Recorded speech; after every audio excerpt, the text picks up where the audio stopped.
Danielle reached for the metal box, anticipating the weight of its priceless contents. Remembering how heavy the box had been after filling it with the gold coins, she was prepared to use both hands to maneuver the hefty container. Exerting more energy than was necessary in handling the box, it practically flew out of her hands. Danielle managed to regain hold of the metal container before it landed on the concrete floor. Hunched over, hugging the large safe deposit box to her bosom, she looked up at Susan, her eyes now wide.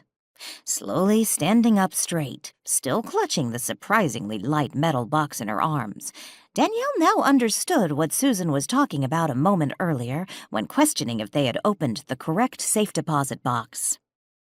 Without saying another word, Danielle, standing in the middle of the vault room, hastily flipped open the lid of the large metal container and looked inside. "It's empty," Danielle gasped, turning the opened end to Susan so she could see inside. Confused, Susan gazed into the box. "What's that?" she asked with a whisper before reaching into the open container and picking up the only item it held. Removing her hand from the box, she stared at the green foil object now between her fingers. Wrinkling her nose, Danielle studied the object. "What's that?" "It looks like a shamrock, like the kind in the storage room," Susan muttered, turning the shamrock from side to side as she examined it closer. "Storage room?" "Yeah, near the bathrooms," Susan explained. "That's where we keep the holiday decorations. This looks like one of the shamrocks from last St. Patrick's Day." Danielle handed the box back to Susan. "This isn't mine. There must be some mistake." Before shutting the box's lid, Susan dropped the foil shamrock back inside.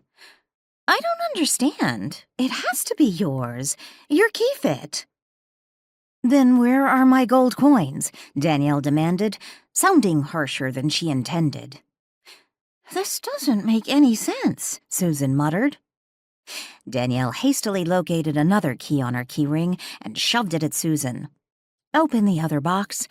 I want to see if the missing Thorndyke is there." It was another 5 or 10 minutes before Danielle's second safe deposit box could be opened. First, she needed to sign the ledger. Again. When the box was opened, she was relieved to find it was not empty.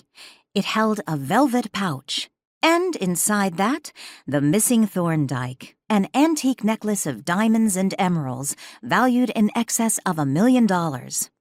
Without hesitation, Danielle slipped the pouch with the necklace into her purse and told Susan they needed to talk to the bank manager. Susan agreed.